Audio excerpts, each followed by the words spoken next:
All of you student. आज के video में हम आपको पिछले वीडियो के हिसाब से जो न्यूमेरिकल्स हैं उसको आज बताने का प्रयास करते हैं। यह न्यूमेरिकल्स एटॉमिक रेडियस जो यूनिट सेल में निकाली जाती है उस पर है। जो नियरेस्ट एटम की डिस्टेंस होती है उसको निकालना है यहाँ पर। तो उससे संबंधित न्यूमेरिकल्स को आज हम यहाँ सॉल्व करेंगे। ध्यान दीजिएगा, थोड़ा कुछ न्यूमेरिकल्स हम लिखे हैं बोर्ड पर। आपको मैंने पिछले वीडियो में बताया था कि आप कुछ फार्मूला याद कर लीजिएगा, मैंने टेबल में नोट करवा दिया था। अगर नहीं देखे होंगे तो आप पिछले लिंक में जाकर के देख लीजिएगा, आपको अच्छी तरह से न्यूमेरिकल आ जाएगा। चलिए आते हैं न्यूमेरिकल्स की तरफ। न्यूमेरिकल्स है कि एक तत्व है अंतः केंद्रित घनीय क्रिस्टल का निर्माण करता है। एक तत्व है अंतः केंद्रित घनीय क्रिस्टल का निर्माण करता है। ध्यान से सुनिएगा, ठीक। यदि इकाई सेल में किनारों की लंबाई 400 पिकोमीटर है, 400 पिकोमीटर है, तो अंतः परमाणविक दूरी की गणना कीजिए। मैंने पिछले वीडियो में एक टेबल बनवाया था, उसमें मैंने आपको बताया था कि अगर अंतः परमाणविक दूरी की बात किया जाए तो उसको आप डी से दिखाते हैं। अंतः परमाणविक दूरी को अंतः परमाणविक दूरी को डी से दिखाते हैं। परमाणु त्रिज्या जिसको एटॉमिक रेडियाई बोलते हैं उसको आर से दिखाते हैं, ठीक, याद कर लीजिएगा।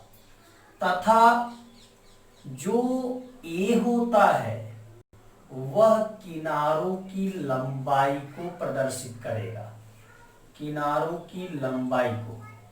जैसे यूनिट सेल है, मैंने आपको बताया है कई बार, यह आपका यूनिट सेल है भाई, और यह यूनिट सेल आपका 4 तरह का हो सकता है। अब अंतः केंद्रित, तो केंद्र में भी एक क्रिस्टल प्रेजेंट होगा। अब यह किनारों की लंबाई को ए और परमाणुओं के डिस्टेंस को डी, और इस परमाणु का रेडियाई जो होगा वह आर होता है, ठीक। फिर सुनिए, परमाणु त्रिज्या को आर से, किनारों की लंबाई चाहे कोर की लंबाई कहा जाए उसे ए से, और निकटस्थ परमाणुओं की दूरी की बात किया जाए तो उसे डी से, ठीक। आइए न्यूमेरिकल्स की ओर। न्यूमेरिकल्स है एक तत्व अंतः केंद्रित घनी क्रिस्टल का निर्माण करता है। याद रखिएगा, अंतः केंद्रित कह रहा है, ठीक। टेबल में अंतः केंद्रित वाले में जाइएगा, पिछले टेबल में जो इससे पिछले आप लिखे हैं, ठीक, तो उसमें जाइएगा। कहा यदि इकाई सेल के किनारों की लंबाई माने प्रश्नानुसार किनारों की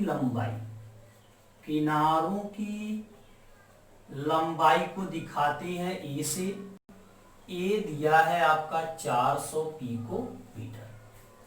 कह रहा है अंतः परमाणविक दूरी की गणना कीजिए, माने आपको डी कैलकुलेट करना है। चूंकि अंतः केंद्रित के लिए आप लोग जानते हैं, टेबल देख लीजिएगा, मैंने बताया भी था, याद कर लीजिएगा।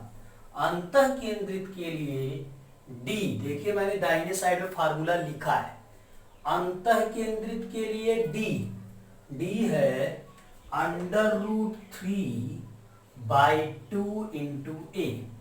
सॉल्व कर लीजिए, सॉल्व करेंगे √3/2 मल्टीप्लाई ए माने 400, 2 2 4, 200, तो तो 200 मल्टीप्लाई √3, तो √3 की वैल्यू आपको सबको पता है 1.732।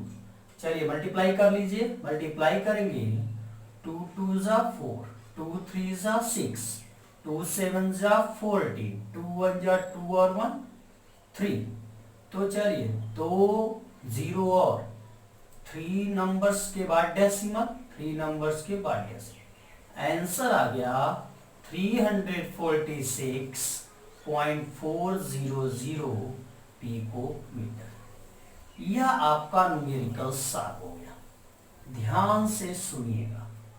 न्यूमेरिकल्स था एक अंतः केंद्रित घनीय क्रिस्टल है, उसमें किनारों की लंबाई माने ए दिया था 400 पिकोमीटर।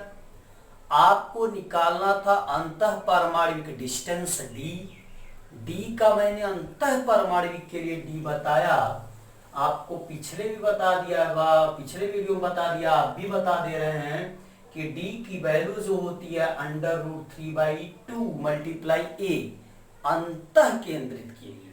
बाकी साधारण घनी के लिए डी बराबर यही होगा और फलक केंद्रित के लिए डी बराबर a/√2 होगा। ठीक, तो केवल सॉल्व करना है। ठीक, आते हैं सेकंड क्वेश्चन पर। सेकंड क्वेश्चन क्या है? सेकंड क्वेश्चन है, देखिए राइट साइड में लिखे हैं सेकंड क्वेश्चन। सेकंड क्वेश्चन लिखे हैं कि एक परमाणु है, ध्यान से सुनिएगा सेकंड क्वेश्चन। एक परमाणु की त्रिज्या, अब परमाणु की त्रिज्या को किससे दिखाते हैं? परमाणु की त्रिज्या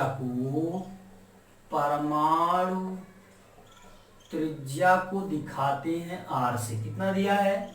300 पिकोमीटर। यदि FCC में क्रिस्टलीकृत हो, अब FCC टेबल में जाइएगा, यहां मैंने मान लीजिए लिख भी दिया है FCC इकाई सेल के किनारों की लंबाई, माने आपको FCC के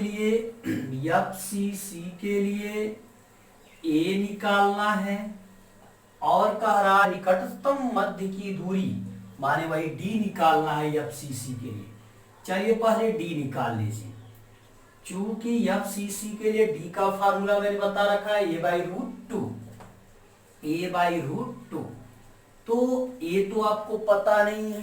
ठीक, A आपको पता नहीं है, इसको आप यही इक्वेशन फर्स्ट मान लीजिए। ठीक, आते हैं अब आपको R पता है, तो पहले R, चूंकि R = a/√2 किसके लिए? FCC के लिए, फलक केंद्रित के लिए a/√2। चलिए बताइए R की वैल्यू कितनी दी गई है? 300 a/√2। अब इसको सॉल्व कर सकते हैं। चलिए इसको सॉल्व करते हैं। आगे ध्यान से देखते रहिएगा, सवाल आसानी से आ जाएगा आपको। देखिए भाई, क्रॉस मल्टीप्लाई करेंगे तो a की वैल्यू आ जाएगी 300 मल्टीप्लाई 2 मल्टीप्लाई √2। चलिए बताइए a = 600 √2, और चूंकि √2 की वैल्यू आपको पता है 1.414, तो a = 600 1.414, a = 6 4 जा 24, 6 1 जा 6 और 2 8, 6 4 जा 24, 6 1 जा 6 और 2 हो गया 8, 2 0 और 3 नंबर के बाद डेसिमल, 848.400 पिकोमीटर। एक आंसर आपका आ गया A। अब जब आपको A पता तो D नहीं पता हो जाएगा, A पता तो D तो पता हो गया। फ्रॉम इक्वेशन 1, चलिए फ्रॉम इक्वेशन 1 बताइएगा क्या होगा? फ्रॉम इक्वेशन 1 हो जाएगा, चलिए वैल्यू रख दीजिए। D = A की वैल्यू आप निकाल लिए हैं 848.400 अपान √2 है, मैंने कहा फ्रॉम इक्वेशन 1।